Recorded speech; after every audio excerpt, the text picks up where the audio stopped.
Nos registros sagrados, há um momento de profunda transição. O povo de Israel, recém-liberto do Egito e após receber a lei no Sinai, se encontra agora na imensidão do deserto. A questão é, como transformar uma multidão em uma nação organizada, pronta para o seu destino? É exatamente sobre isso que vamos nos debruçar, mergulhando nos 7 primeiros capítulos do livro de Números, onde a ordem divina, a precisão soberana e a santidade são meticulosamente estabelecidas. O cenário é o deserto do Sinai. Faz 1 ano e 1 mês que saíram do Egito. E aqui, nesse lugar, algo grandioso está para acontecer. Não é o início de uma marcha caótica, mas sim a organização detalhada de um povo ao redor da presença palpável do seu Deus.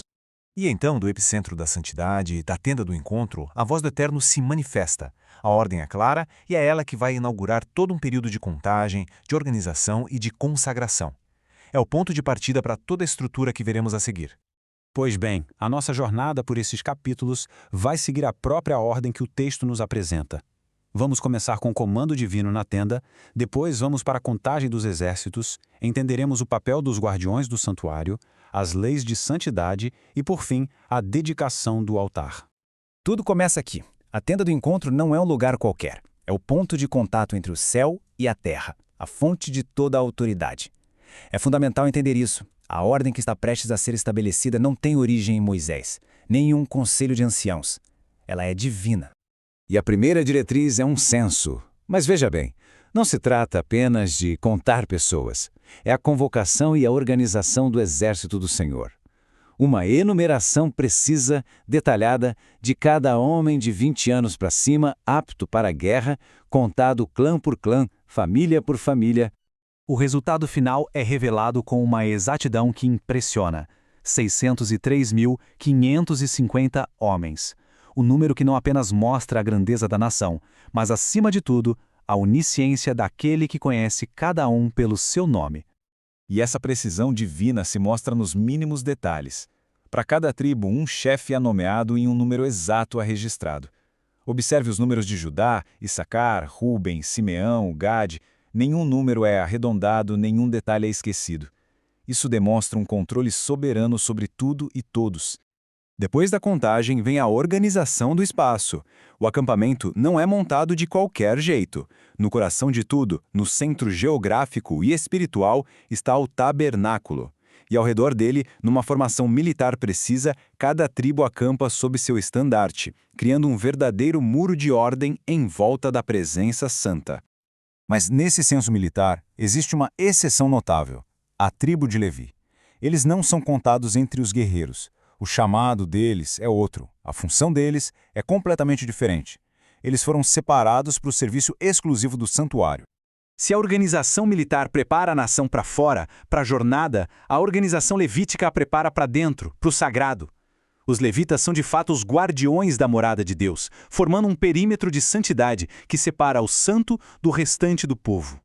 E mesmo dentro da tribo de Levi, a organização é ainda mais específica. Os descendentes de Levi são divididos em 3 clãs, e cada um deles tem responsabilidades que não podem ser trocadas. Os gersonitas cuidam das cortinas e coberturas, os meraritas da estrutura de madeira e metal, e os coatitas, com máxima reverência, transportam os objetos mais sagrados de todos.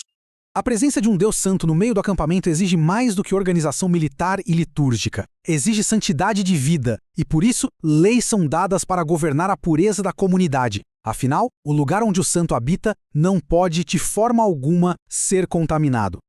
E como essa pureza era mantida? O texto nos mostra 3 áreas principais. Primeiro, a pureza cerimonial. Quem estivesse impuro deveria ser retirado do acampamento. Segundo, a pureza social, com leis claras para restituir e reparar o mal feito ao próximo.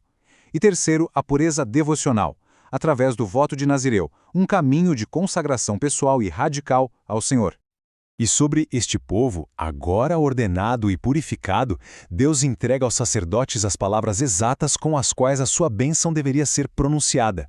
Esta é a bênção aarônica, a promessa divina de proteção, de favor e de paz sobre a comunidade da aliança. Com o tabernáculo erguido, com o povo organizado em seus lugares, com as leis de santidade estabelecidas, chega, então, o momento culminante da consagração. Os líderes das 12 tribos, os príncipes de Israel, se apresentam para dedicar o altar, o centro do serviço de adoração. E essa dedicação não acontece de uma vez. É um processo solene que se desenrola ao longo de 12 dias. A cada dia, seguindo uma ordem prescrita, o líder de uma tribo se apresenta e entrega sua oferta. É um símbolo da participação unida de toda a nação. E o que mais chama a atenção aqui é a absoluta uniformidade das ofertas. Cada um dos 12 príncipes traz exatamente os mesmos presentes, os mesmos vasos de prata e ouro, a mesma quantidade de incenso, os mesmos animais para os sacrifícios. Essa repetição não é falta de criatividade. Pelo contrário, é uma poderosa demonstração de unidade, de igualdade e de um propósito comum diante de Deus. No fim, a soma total das ofertas revela a imensa generosidade e o compromisso de todos. 12 pratos de prata, 12 bacias de prata, 12 vasilhas de ouro, uma para cada tribo, simbolizando que a nação inteira, sem exceção, estava se consagrando ao serviço do seu Deus. Depois de vermos tantos números, tantas listas, tantas regras e repetições, uma pergunta surge naturalmente. Qual o propósito de tanto detalhe? Por que essa precisão toda? Seria apenas um registro histórico, um diário burocrático? Ou existe algo mais profundo sendo comunicado aqui?